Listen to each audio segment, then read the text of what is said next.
Bizi shunaqa kuchli qurolimiz bor ekan, ishlatishni bilmas ekanmiz. Bu videoni ulashib qo'yavering, yaxshilikni boshqalarga ham ravo ko'rib qo'yavering. Shu instrumentni qanday ishlatish haqida aytib o'tmoqchiman. Onkologik kasallikka chalingan ayol shifokorlar bo'ldi degan joyidan shu qurolini qo'llab vaziyatdan chiqib ketibdi. O'zim shu teshik quloqlarim bilan eshitdim.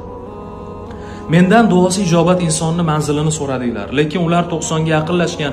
Ko'p urintirib bo'lmaydi, ularning manzilini ayta olmayman-u. Ularda bor qurol, bizda ham bor. Uni faqat ishlatishni bilishimiz kerak ekan demoqchiman. Ayol onkologik kasallikka chalinib, shifokorlar tamom. Yashaganicha yashaysiz debdi-yu, ayol taslim bo'lmabdi. Uyida ovqatiga puli yo'q, arang yetkazar ekan. Norasidalari ko'z tikib turibdi. Tani og'rib, dard chekyapti. Oldiga suvni qo'yar ekan. Suvi bor ekan xolos uyda. Va ana shu qurolni qo'llar ekan. Qo'lini duoga ochar ekan. Yaratganga yuzlanib quyidagi so'zlarni aytar ekan. Yaratganim, meni ham sen yaratgansan. Shu tanamdagi dardni ham sen yaratgansan. Suv ham seniki, butun olam seniki. Sendan xoli bo'lgan narsa nima bor bu dunyoda? Hatto qalbimizda nima g'imirlayotganini bilasan. Shu dardga bo'l debsan, bo'pti.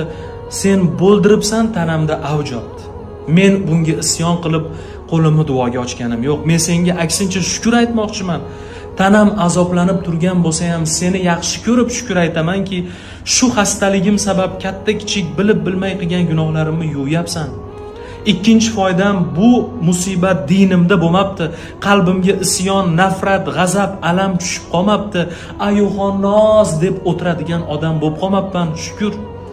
Uchinchisi, bundan og'irrog'i kelishi mumkin edi, bundan og'irrog'i kelmabdi. Shu 3 ta foydani ko'rib turib ham senga isyon qilaymi? Aslo yo'q. Faqat sendan bitta narsani so'rayman. Ko'ryapsan, norasidalarim bor. Uyda ular oldiga ovqat qo'yadigan odami yo'q. Ularning kelajagiga men mas'ulman-da. Agar umrimni peshanamga bitgan bo'lsang, agar shifo men uchun xayr bo'ladi desang, menga shu suvingni shifo qilib ber, Robbim. Meni bu suvdan boshqa qiladigan choram yo'q, boshqa sabab qila olmayman. 99 muborak ismlaring bor. Ularni aytib seni maqtashga umrim yetmaydi, aqlim ham yetmaydi, so'zu kalomim, zabonimning quvvati yetmaydi. Sen shunday zotsan. Va men mincha narsani so'rayapman. Shu suvni shifo qilib ber deb so'rab suvni ichaveribdi.